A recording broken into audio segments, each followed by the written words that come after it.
Hello दोस्तों, दृष्टि IAS के इन फोकस प्रोग्राम में आप सभी का स्वागत है। तो जैसा कि इस समय हम देख रहे हैं कि सरकार के द्वारा मंदिरों के निर्माण को लेकर के या मंदिरों के पुनर्विकास को लेकर के विशेष रूप से ध्यान दिया जा रहा है। चाहे अयोध्या के अंतर्गत राम मंदिर का निर्माण हो या फिर हम कहें काशी विश्वनाथ प्रोजेक्ट के अंतर्गत जो काशी में भगवान शिव का मंदिर मौजूद है उसका विकास हो। इसी क्रम में उज्जैन के अंतर्गत जो महाकालेश्वर मंदिर है उसका भी विकास किया जाना और विकास से संदर्भित एक बड़ी परियोजना को शुरू किया गया है और हाल ही में आने वाले समय में इसका उद्घाटन किया जाना है। तो आज के इस डिस्कशन में हम उज्जैन वाली परियोजना पर चर्चा करेंगे, उसका क्या महत्व है, किस तरीके से उस प्रोजेक्ट को बनाया जा रहा है, इन बातों को देखेंगे। जो टॉपिक है वह है उज्जैन का महाकालेश्वर मंदिर और पुनर्विकास परियोजना। तो पुनर्विकास परियोजना क्या है, किस तरह से बनाई गई, इसके साथ साथ जो मंदिर है मंदिर का क्या महत्व है, किस तरह से स्थापत्य है, इसका क्या इतिहास है।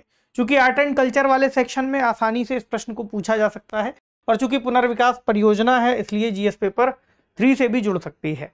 न्यूज आई है, what is the ₹600 crore redevelopment plan for Ujjain Mahakaleshwar temple. तो क्या है यह 600 करोड़ रुपए जिसकी एक अनुमानित लागत बताई गई है, किस तरह से इसको डेवलप किया जा रहा है। इसके अंतर्गत हम किन बिंदुओं पर बात करेंगे। ये बिंदु कुछ इस तरह से रहेंगे जैसे कि खबर क्या है, खबर में अभी थोड़ा सा और समझ लेंगे क्या बात कही गई है। महाकाल कॉरिडोर की चर्चा है, इसमें क्या है कॉरिडोर, योजना के कितने चरण हैं, किस तरह से इसको अलग अलग चरणों में पूरा किया जाना है, इस मंदिर से जुड़ा इतिहास क्या है, इसका स्थापत्य क्या है, क्या इस मंदिर का महत्व है, क्या इस परियोजना का महत्व है, इस पर बात करते हुए फिर कुछ प्रश्नों को सॉल्व करने का अभ्यास आप कर सकते हैं प्रीलिम्स और मेंस दोनों ही स्तरों पर। यह विषय जीएस पेपर 1 और जीएस पेपर 3 कला एवं संस्कृति और आर्थिक विकास दोनों ही खंडों से बराबर जुड़ता है।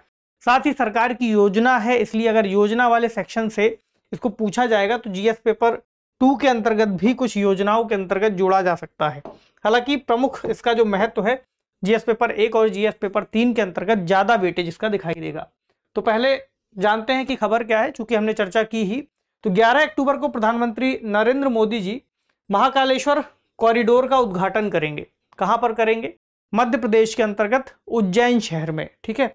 और लगभग 350 करोड़ रुपए की लागत इस योजना की बताई गई है। तो इस वजह से ये खबर चर्चा में है। तो जब प्रधानमंत्री जी वहां जाएंगे उसके बाद खबरों में और अगर महत्वपूर्ण बात आएगी उस पर भी हम बाद में बात करेंगे। तो अब देखते हैं महाकाल कॉरिडोर की जो चर्चा है क्यों है। तो महाकाल महाराज मंदिर परिसर विस्तार योजना को इस तरह से नाम दिया गया है। उज्जैन जिले में इस योजना को शुरू किया जा रहा है। क्या है नाम? महाकाल महाराज मंदिर परिसर विस्तार योजना। तो जैसा कि नाम से ही पता चल रहा है कि मंदिर का जो परिसर है उसका विस्तार किया जाना इसमें प्रस्तावित किया गया है। क्योंकि इतने पुराने शहर हैं, उज्जैन है या बनारस है, कि यहाँ पर एक समय में जो शहरीकरण की व्यवस्था है, जब शहरीकरण शुरू हुआ था तो वह एक तरीके से नियोजित नहीं रहा होगा।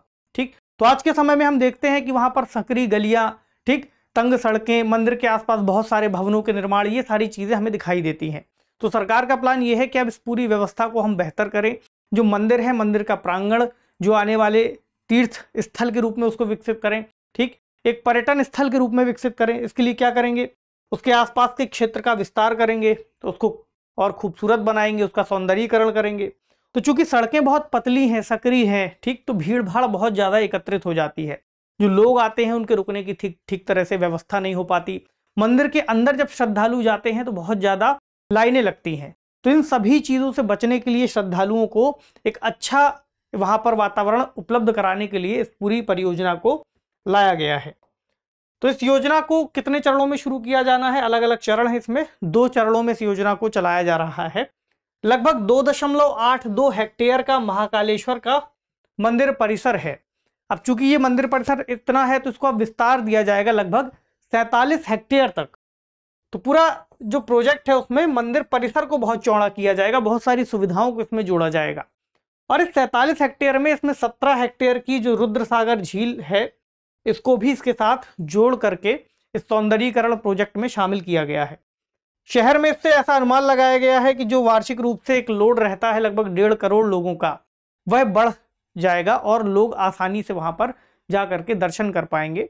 और इस मंदिर में जो श्रद्धालु आते हैं वो भी आसानी से फिर उन व्यवस्थाओं का लाभ ले सकेंगे। तो लोग भी ज़्यादा बढ़ेंगे, रेवेन्यू कलेक्शन बढ़ेगा, बहुत सारी चीज़ें भी हम एक एक करके देख लेते हैं। तो मंदिर का परिसर कुछ इस तरह से है। ठीक, जो आपको यहाँ दिखाई दे रहा है। यहाँ पर एक कुंड है, कुंड की अभी हम आगे चर्चा कर लेंगे। यहाँ पर ही रुद्र सागर झील है, ठीक, और इस झील में आप देख रहे हैं किस तरह से काई वगैरह जमी हुई है, तो इसको और साफ सुथरा करके बहुत चौड़ा करके फिर पूरा बनाया जाएगा प्रोजेक्ट। यहाँ पर आपको नदी दिख रही है, शिप्रा नदी, जो कि उज्जैन से संबंधित है, उज्जैन में बहती है। अब इस प्रोजेक्ट में क्या करेंगे कि इस तरह से जो आपको रेड कलर से मार्क दिख रहा है, इसको पूरा मंदिर प्रांगण या हम कहें मंदिर का परिसर बना दिया जाएगा और पूरा विस्तार इस तरह से दिया जाएगा। बहुत सारी जगहों के नाम है छोटे छोटे, जो इस सेशन के अंतर्गत एक एक नाम को हम शामिल नहीं कर सकते, उसका ओवरऑल एक परीक्षण जरूर करेंगे। तो यहाँ पर जैसे कई सारी सुविधाएं दी जाएंगी कि कैसे हम मंदिर के आसपास के कॉरिडोर को बेहतर बनाएं, मंदिर तक जाने के लिए श्रद्धालुओं को ई रिक्शा की व्यवस्था उपलब्ध हो, ठीक, पैदल चलने वाले श्रद्धालु पैदल चल सकें, वीआईपी लोग वीआईपी तरीके से जा सकें, ठीक। इसके अलावा जो सड़कें हैं आसपास की, उनको चौड़ा किया जाएगा। जैसे ये हर सिद्धि धर्मशाला के पास की सड़क है, जो कुछ आगे ये धर्मशाला निकल आई है, तो इसको एक तरीके से कुछ हिस्सा इसका पीछे किया जाएगा। इसमें काफ़ी सारी जगहें ऐसी भी हैं जहाँ से लोगों को फिर दूसरी जगहों पर शिफ्ट किया जाएगा, कई सारी दुकानों को दूसरी जगह पर शिफ्ट किया जाएगा।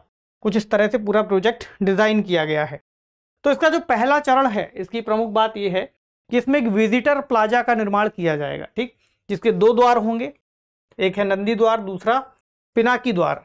इस प्लाजा में लगभग एक बार में 20,000 लोग शामिल हो सकते हैं। इस प्लाजा की कैपेसिटी है, यानी कि क्षमता है एक बार में 20,000 श्रद्धालुओं को सुविधा दे पाने की, ठीक। इसके अलावा विभिन्न प्रवेश बिंदुओं पर अलग अलग तरह से पार्किंग की व्यवस्था बनाई जाएगी और जो पूरा क्षेत्र विस्तारित किया जा रहा है, यहाँ पर वाहनों की आवाजाही एक तरह से प्रतिबंधित रहेगी। इसके अलावा टिकटिंग की व्यवस्था है, ठीक, कियोस्क है, कई सारे शौचालय की व्यवस्था है, तो इन सभी चीज़ों को बेहतर किया जाएगा। अब इसमें 900 मीटर का एक पैदल यात्री गलियारे का भी निर्माण किया जाना है। इसके अलावा प्लाजा को, जो पीछे हमने प्लाजा की बात की, उसको इसके जरिए मंदिर से जोड़ा जाएगा। और इसके अलावा इसमें कई सारी कहानियां, जैसे शिव विवाह, त्रिपुरासुर वध, शिव पुराण और शिव तांडव स्वरूप जैसी कहानियों को शामिल करते हुए लगभग 108 भित्ति चित्र और 93 मूर्तियां लगाई जाएंगी, ताकि पैदल यात्री आसानी से इन सुविधाओं को देखते हुए जा सके। तो पैदल यात्री गलियारे के साथ 128 सुविधा बिंदु भी बनाए जाएंगे। इसके अलावा रेस्टोरेंट, शॉपिंग जॉइंट्स, ठीक, फूल वाले, हस्तशिल्प स्टोर आदि भी यहाँ पर निर्मित किए जाएंगे। तो पहला चरण, चूंकि 11 अक्टूबर को हमने जिस उद्घाटन की बात करी थी, जो प्रधानमंत्री जी करने वाले हैं, तो ये पहला चरण पूरा हुआ है जिसका उद्घाटन करेंगे। उसके बाद फिर दूसरे चरण का काम अभी बाकी है, वो आगे जाकर के होता रहेगा। तो हाल ही में एक बात और पता चली है कि इसका नाम चूंकि पहले महाकाल कॉरिडोर था, तो अब एक मीटिंग हुई थी कैबिनेट की, उसने फिर इसका नाम बदल करके महाकाल लोक रख दिया है। महाकाल कॉरिडोर से महाकाल लोक। तो अगर आगे चल करके आपको महाकाल लोक शब्द सुनने को मिले तो याद रखिएगा कि ये भी इसी परियोजना को अब कहा जा रहा है, ठीक। तो परियोजना के अंतर्गत जो सौंदर्यीकरण के कार्य हैं कुछ इस तरह से आपको दिखाई देंगे आने वाले समय में। और जो आने वाले समय में सुविधाएं हमने बात की थी गलियारे की, जो 900 मीटर का है, कुछ इस तरह से, मतलब उसके 3D डिज़ाइन अभी उपलब्ध हैं। आप चाहें तो नेट पे सर्च करके उनको भी देख सकते हैं कि किस तरह से योजना को बनाया गया है। अब बात करते हैं इसके दूसरे चरण की। तो इसका जो दूसरा चरण है वो 310.22 करोड़ रुपए के आसपास का होगा, उसकी लागत है। इसमें मंदिर के पूर्वी और उत्तरी जो क्षेत्र है उसका विस्तार किया जाएगा। तो चूंकि 2 चरणों में, इसीलिए उसको डिवाइड किया गया है कि कुछ चरण पहले पूरे होंगे, उसके बाद फिर दूसरे चरण पूरे होंगे। तो इसमें जो उज्जैन शहर है, शहर के कई सारे क्षेत्रों का विकास करना है। कई सारी चीज़ें ऐसी हैं जो मंदिर के आसपास है, तो उनको मंदिर के पास से हटा करके कहीं और शिफ्ट किया जाएगा। कुछ जगहों के नाम भी आते हैं, जैसे महाराजवाड़ा, महल गेट, हरी फाटक ब्रिज, रामघाट अग्रभाग और बेगम बाग रोड। तो महाराजवाड़ा जो है, वहाँ पर भवनों का पुनर्विकास किया जाएगा और महाकाल मंदिर परिसर से जोड़ा जाएगा। जो पुराने भवन में लोग रह रहे हैं उनको कहीं और ले जाया जाएगा। इसके अलावा इसमें एक विरासत धर्मशाला और कुंभ संग्रहालय का भी निर्माण किया जाएगा। क्योंकि आप लोग जानते हैं कि उज्जैन में कुंभ मेला भी लगता है, तो ये जो शहर है ये कुंभ के लिए भी बहुत ज़्यादा फेमस है। 4 ऐसी जगहों के नाम है जहां पर कुंभ लगता है। एक का नाम उज्जैन है, बाकी 3 का नाम आपको कमेंट सेक्शन में बताना है, ठीक। इसके अलावा जो इससे प्रभावित लोग होंगे, जिनको पुनर्वास कराया जा रहा है, उनको भी एक तरीके से मुआवजा दिया जाएगा। अब ये जो प्रोजेक्ट है कैसे चला रहा है, कौन सी योजना में, तो सिटीज योजना के अंतर्गत इसको चला रहे हैं। मतलब city investment to innovate integrate and sustainable programme, जहां पर जो फंडिंग वाली बात है वो एजेंसी फ्रेंचाइज डी डेवलपमेंट से इसको फंडिंग मिल रही है। ठीक, तो ये है पूरा प्रोजेक्ट जिसके अंतर्गत इस मंदिर का विकास किया जाएगा ताकि लोगों को सुविधाएं मिल सकें, श्रद्धालु आ सकें। एक रेवेन्यू कलेक्शन का मॉडल भी एक तरह से इसको कहा जा रहा है कि इससे सरकार को राजस्व की प्राप्ति बढ़ेगी, उस क्षेत्र में पर्यटन बढ़ेगा, प्लस स्मार्ट सिटीज जो प्रोजेक्ट है उसके अंतर्गत भी शहरों का विकास होता रहेगा। अब एक बात ये भी आती है कि इस परियोजना की शुरुआत कब हुई या किसने की, तो उसमें सरकारों को लेकर के अलग अलग तरह के जो ओपिनियन है या अलग अलग दावे हैं वो किए जा रहे हैं। जैसे वर्तमान जो सरकार मौजूद है बीजेपी की, थोड़ा सा राजनीतिक एंगल भी इसका जुड़ा हुआ है। तो उनका कहना है कि हमने इस परियोजना को 2017 में 95 करोड़ की लागत से शुरू किया था। वहीं पर फिर उन्होंने ये भी कहा कि फिर जब कांग्रेस की सरकार आई 2018 में, जहां पर मुख्यमंत्री कमलनाथ थे, तो उन्होंने इस परियोजना को बंद कर दिया। कांग्रेस सरकार का कहना यह है कि उन्होंने इस परियोजना को 2019 में शुरू कराया। बहरहाल हमें बहुत ज़्यादा उसमें नहीं जाना, तो अगर इसमें इतना कन्फ्यूज़न है तो ऐसा हो सकता है कि इससे सवाल नहीं ही बनेगा। ठीक है, अब सवाल कहाँ से बन सकता है, मंदिर के इतिहास से, चूंकि बहुत महत्वपूर्ण है मंदिर। तो ये जो मंदिर है महाकालेश्वर, ये भगवान शिव को समर्पित है, और जैसा कि इसके नाम से स्पष्ट होता है महाकालेश्वर, तो काल का जो शब्द है यानी कि महाकाल उनको कहते हैं, भगवान शिव को आप जानते हैं।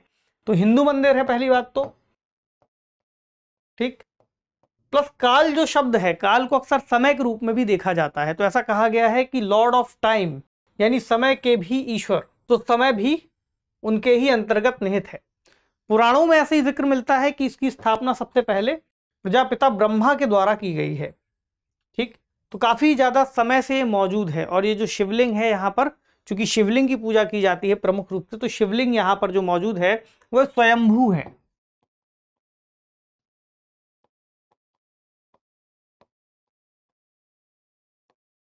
यानी स्वयं ही वह शिवलिंग उत्पन्न हुआ है। अब 6ठी शताब्दी ईसा पूर्व का एक जिक्र मिलता है, जहां पर इस मंदिर की जो कानून व्यवस्था है, इसकी देखरेख की जिम्मेदारी राजकुमार कुमारसेन को दी जाती है। किसके द्वारा, राजा चंदा प्रद्योत के द्वारा। तो बहुत लंबा इतिहास है इसका, समय समय पर चलता रहा है। तो कई भारतीय काव्य ग्रंथों में भी इसका उल्लेख हमें देखने को मिलता है, जैसे कि एक है कालिदास के मेघदूतम में। तो मेघदूतम में इसका विस्तार से वर्णन किया गया है, और अलग अलग जगहों पर अलग अलग समय के हिसाब से मंदिर का जो स्वरूप मौजूद रहा होगा उसके बारे में भी फिर जानकारी मिलती है। चूंकि उज्जैन को कालिदास की नगरी भी कहा जाता है, इस बारे में भी आप लोग इस बात से परिचित होंगे। ठीक, तो वर्तमान जो स्वरूप हमें मंदिर का दिखाई देता है, इसको आते आते लगभग 1734 ईस्वी में मराठा सेनापति राणोजी शिंदे द्वारा इसका निर्माण कराया गया। क्योंकि लगभग 11वीं 12वीं सदी के आसपास फिर जब यवनों का आक्रमण भारत में शुरू होता है और यवनों का साम्राज्य शुरू होता है, तब मंदिर का काफी ज्यादा हमें फिर पतन दिखाई देता है। लेकिन फिर जब आगे चल करके मराठे इस क्षेत्र को जीत लेते हैं, फिर मराठे द्वारा इस क्षेत्र में मंदिर का विकास ठीक तरह से कराया जाता है।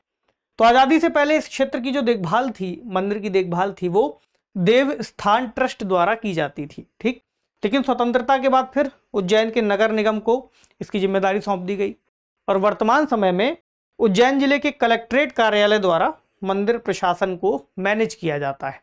तो अभी का जो कार्यक्रम चल रहा है उसमें इसकी कलेक्ट्रेट ऑफिस की ठीक ठाक भूमिका है। अगर इसका स्थापत्य देखें, स्थापत्य कैसा है ये भी जानना महत्वपूर्ण है आर्ट एंड कल्चर वाले सेक्शन में। तो इसकी जो वास्तुकला है उसमें मराठा, भूमिज और चालुक्य शैली का प्रभाव देखने को मिलता है। तो कहीं कहीं जिक्र मिलता है कि मंदिर जो है 5 मंजिला है, लेकिन एक वेबसाइट पर जो मंदिर की है उसमें ऐसा दिया हुआ है कि प्रमुख रूप से मंदिर में 3 मंजिलें हैं, जिसमें सबसे निचला वाला जो है उसको महाकालेश्वर शिवलिंग उसमें रखा हुआ है, मौजूद है। मध्य वाले में ओंकारेश्वर है, और सबसे ऊपर वाले में नागचंद्रेश्वर लिंग स्थापित है। नागचंद्रेश्वर की एक खास बात यह भी है कि ये वाला जो लिंग है, इसके दर्शन केवल नाग पंचमी के समय पे ही किए जा सकते हैं। इसके अलावा यह जो मंदिर है वह बंद ही रहता है। इसके अलावा मंदिर परिसर में एक और कोटि तीर्थ नाम का एक कुंड है। कोटि तीर्थ नाम का कुंड आपको यहां पर दिख रहा होगा, ये वाला। इसको बनाया गया है सर्वतोभद्र शैली में। तो अगर इसका कहीं पर जिक्र आ जाए तो आपको ये भी पता हो, सर्वतोभद्र शैली में ये निर्मित है और बाकी मंदिर फिर इस तरह से पूरा प्रांगण है और फिर उसका ही विकास किया जाना है। अब एक सवाल ये भी हो सकता है कि महाकालेश्वर का महत्व क्या है इस मंदिर का। तो इसका एक महत्व है क्योंकि यह मंदिर 12 ज्योतिर्लिंगों में से एक है जो हिंदू आस्थाओं के अंतर्गत बहुत ही ज़्यादा महत्व रखता है। उज्जैन का सबसे महत्वपूर्ण मंदिर भी है, ठीक। और महाकाल जो लिंगम है, हमने चर्चा कर ही ली कि स्वयंभू है, स्वयं प्रकट है। यहाँ की एक और खासियत है, यहाँ पर भस्म आरती होती है जो कि लगभग पूरे भारत में यहीं पर की जाती है। और भस्म आरती में ऐसी जो विशेषता इसकी ये है कि भस्म आरती के दिन किसी मृत व्यक्ति की ही जो राख है उसको यहाँ पर चढ़ाया जाता है, उससे इनका अभिषेक किया जाता है। और यहाँ पर जो शिवलिंग की स्थिति है वो कैसी है, दक्षिण मुखी, इसलिए इनको दक्षिण मुखी महाकालेश्वर भी कहा जाता है। तो जो 12 ज्योतिर्लिंग है, 12 ज्योतिर्लिंग में किनका किनका नाम आता है ये भी देख लें। तो पहले हैं वैद्यनाथ ज्योतिर्लिंग, दूसरे भीमाशंकर, तीसरे केदारनाथ, उसके बाद महाकालेश्वर, मल्लिकार्जुन, ओमकारेश्वर, सोमनाथ, ठीक, त्र्यंबकेश्वर, रामेश्वरम, नागेश्वर, काशी विश्वनाथ और कृष्णेश्वर महादेव। ये 12 ज्योतिर्लिंग हैं जो पूरे देश के अंतर्गत अलग अलग स्थानों पर मौजूद हैं। तो इस परियोजना का क्या महत्व है? इस परियोजना का महत्व सबसे बड़ा तो यही है कि ये हमारी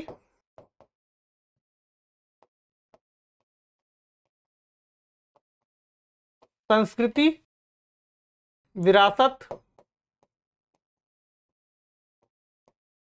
पर्यटन और आर्थिक विकास, इन सभी को प्रभावित करेगी। और ये परियोजना इन सभी पर महत्वपूर्ण प्रभाव डालते हुए फिर एक अच्छा, हम कहें सकारात्मक प्रभाव ही छोड़ करके जाएगी, जिससे जो भी लोग यहाँ पर आते हैं वो इन सुविधाओं का लाभ लेंगे और ज़्यादा से ज़्यादा लोग आएंगे तो पर्यटन का विकास होगा।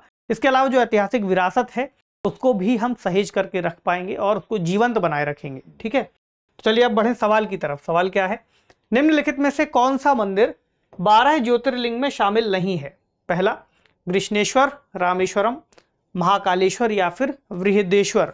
तो कमेंट सेक्शन में आपको इसका जवाब देना है। अगला सवाल जो मेंस का है, सरकार द्वारा देश के कई मंदिरों का पुनर्विकास कराया जा रहा है, कुछ उदाहरणों को शामिल करते हुए इन परियोजनाओं के महत्व पर चर्चा कीजिए। 150 शब्दों में आप इस प्रश्न का उत्तर देने में एक तरीके से देने का प्रयास कर सकते हैं, क्योंकि हमने लगभग इसके सभी आयामों पर आज चर्चा की है, ठीक है। तो उम्मीद है आपने इस सेशन से कुछ सीखा होगा। आपसे मिलेंगे अगले सेशन में किसी अन्य महत्वपूर्ण टॉपिक के साथ। तब तक पढ़ते रहिए। शुक्रिया।